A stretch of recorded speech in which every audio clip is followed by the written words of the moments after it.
दोस्तों, मेरा नाम है नीलेश मिश्रा। कहानियाँ सुनाता हूँ। यह है मेरा ख़ास शो, मेरी और वर्ल्ड हेल्थ ऑर्गेनाइजेशन WHO की साझा पेशकश, मेरी प्यारी जिंदगी विद नीलेश मिश्रा। आज मैं आपको सुनाने जा रहा हूँ अपनी मंडली की सदस्य अनुलता राज नायर की लिखी कहानी, तुमसे दूर होकर। कितना अच्छा लगता है ना ऐसे सारी रात खुले आसमान के नीचे जागते रहना, एक दूसरे की उंगलियां थामे कुछ कहना, कुछ सुनना, या फिर खामोशी से तारों को ताकते रहना। पास आओ ना मेरे। अंजलि के कानों में अजय की आवाज गूंज गई। उसने अपनी ही बाहों में खुद को लपेट लिया। सालों बीत गए। वो दिन, वो रातें पता नहीं कहाँ चले गए। वो कॉलेज के दिन थे, पहली पहली मोहब्बत वाले दिन। कॉलेज से निकलकर दोनों अक्सर अजय के फ्लैट पर चले जाते और फिर आने वाले दिनों को लेकर ढेर सारी बातें करते। हम सर्दियों में शादी करेंगे, तब ढेर सारे गुलाब खिले होते ना। अजय उसके गालों पर झूल आए बालों को कान के पीछे खोंसता हुआ बोला था। और शादी के दिन जब वो दुल्हन बन के उसके फ्लैट पे आई तो अजय ने बाहर के दरवाजे से लेकर अंदर कमरे तक गुलाब की ताज़ा नर्म पंखुड़ियां बिछा रखी थीं। उन कोमल पंखुड़ियों की जगह कब कांटे बिखर गए उसे पता ही नहीं चला। अंजलि की आंखों के कोर भीग गए। उसका दिल किया कि जोर जोर से रोए, पर हलक में उतार लिए उसने अपने आंसू और कॉफी के 2 मग्स लेकर बालकनी में चली आई, जहां आंखें बंद किए कुर्सी पर अधलेटा हुआ अजय उसका इंतजार कर रहा था। अंजलि ने ट्रे रख दी, पर अजय ने आंखें नहीं खोली। अंजलि देखती रही उसके झुर्रीदार माथे को, उसकी कनपटी पर सफेद हो आए बालों के गुच्छे को, उसके पपड़ाए होठों को। लगातार 15 साल शराब पीने के बाद अब पिछले 1 साल से अजय ने बोतल को हाथ नहीं लगाया था, लेकिन अब शायद बहुत देर हो चुकी थी। दोनों एक दूसरे से बहुत दूर जा चुके थे, सुखों से दूर जा चुके थे। अंजलि को याद है वो रातें जब वो अजय का इंतजार करते करते तकिए को सीने से चिपकाए सो जाती। अजय किसी बार में बैठे हुए उसको दिलासा देता रहता कि अभी है, बस आधे घंटे में, आधे घंटे में। वो आधा घंटा सदियों लंबा होता था। शुरू में कभी कभी वो आकर उसको जगाता, उसके करीब आने की कोशिश करता तो शराब का भपका अंजलि को उससे दूर कर देता। उसे नफरत होती उसके स्पर्श से। वो अपना तकिया उठाकर गेस्ट रूम में चली जाती। सुबह अजय एकदम सामान्य रहता, कुछ यहाँ वहाँ की बातें करता, ऑफिस से जल्दी लौटने के वादे करता, फिर नाश्ता करके ऑफिस चला जाता। लेकिन शाम होते ही अंजलि का इंतजार गहराने लगता और अजय तब लौटता जब वो सो चुकी होती।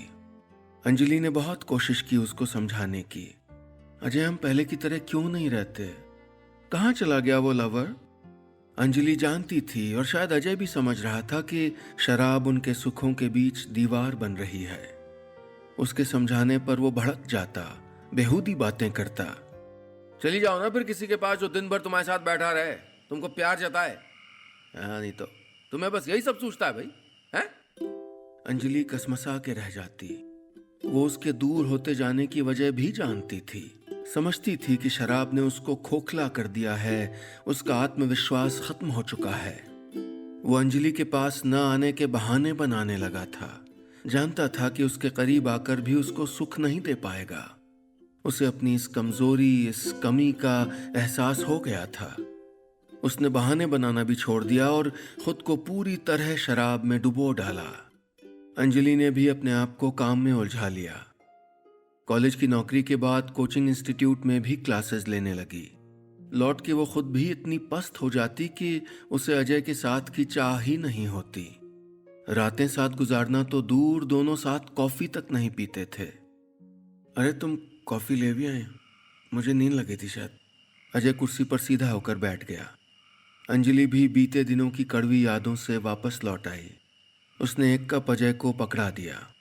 वो चुपचाप देर तक अंजलि को देखता रहा। उसकी आंखों से आंसू लुढ़कने लगे। आजकल बात बात पर उदास हो जाता है अजय, रो पड़ता है, अफसोस करता है कि शराब की लत ने उसकी जिंदगी बिगाड़ दी। माफी मांगता है कि उसे कभी शारीरिक सुख नहीं दे सका। अंजलि कलप गई। इसने कितनी भी गलतियां की हों, पर कभी हद से ज्यादा चाहा था उसने इस इंसान को। कभी उसका जिगरी दोस्त, उसका बेस्ट फ्रेंड हुआ करता था ये शख्स। उसने आगे झुककर अजय को सीने से लगा लिया, फूट फूट के रो ली उसके साथ, उसकी माफियां कबूल कर लीं, अपना जी हल्का कर लिया।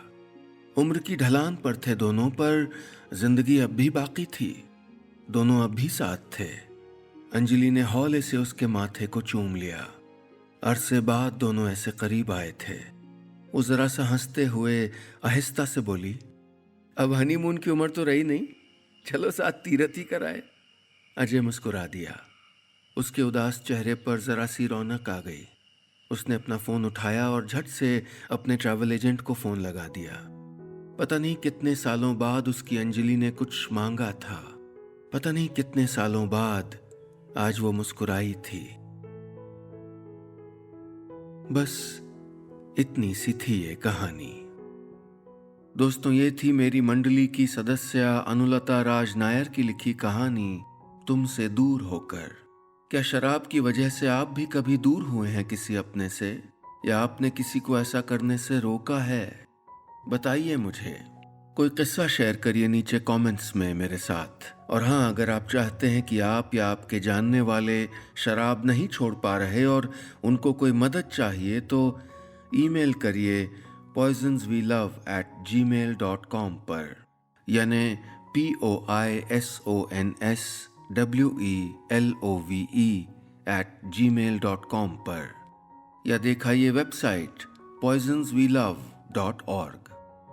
मैं अभी चलता हूँ, जल्द मिलूंगा फिर लेकर एक नई कहानी अपने इस खास शो में जिसका नाम है मेरी प्यारी जिंदगी with Neelesh Mishra. World Health Organization यानी WHO और मेरी एक साझा पेशकश।